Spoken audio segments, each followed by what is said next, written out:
वडोदरा शहर के election ward number 1 में कई इलाके हैं जहां पर काफ़ी वक्त से दूषित पानी की समस्या का सामना लोग कर रहे हैं।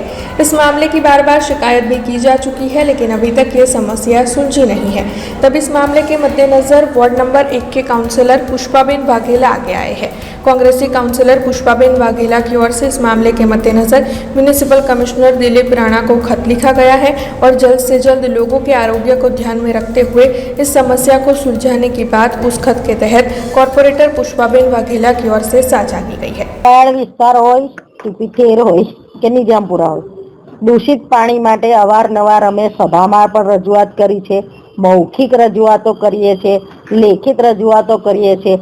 કાળું ડામર જેવું પાણી એના ફોટા પણ કમિશનર શ્રીને પણ મોકલીએ છીએ, કશો રિપ્લાય આવતો નથી અને વારંવારની રજૂઆત પછી એક દિવસ કામ થાય છે, બીજા દિવસે પાછું કામ ઠપ થઈ જાય છે।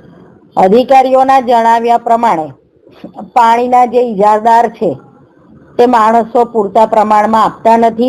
અમે વારંવારની નોટિસો આપી છે એવું અધિકારીઓ કહે છે, પણ નોટિસો આપવાથી પ્રશ્નનું નિરાકરણ તો આવતું નથી। ડ્રેનેજો જે સફાઈ કરવાની હોય એ ડ્રેનેજ સફાઈ માટે માણસો હોતા નથી કોર્પોરેશન પાસે।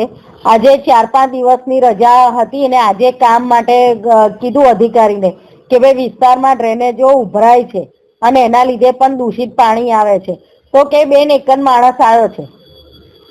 એટલે કહેવાનો અર્થ એ જ છે કે કોર્પોરેશન તગડો વેરો લે છે અને વેરો ભરવામાં વિલંબ થાય તો 18% વ્યાજ લે છે અને જો લોકોને ફરજિયાત ફરજમાં આવતું પાણી, જીવન જરૂરિયાત પાણી જે ફરજિયાત ફરજમાં આવે છે એને પણ જો તમે સ્વચ્છ ના આપી શકો તો પછી મારે આજે લખવું પડ્યું કે આ તમામ વિસ્તારો જેવા કે રામેશ્વરની ચાલ, સવારે હું ભીલ ચાલમાં ગઈ, મેડિકલ ટીમ આખી મોકલી હતી, એમાં પણ મેડિકલ ઓફિસરે પણ કીધું કે અહીંયા ગંદુ પાણી, દૂષિત પાણી છે અને લોકોના કેસ નોંધાયા છે।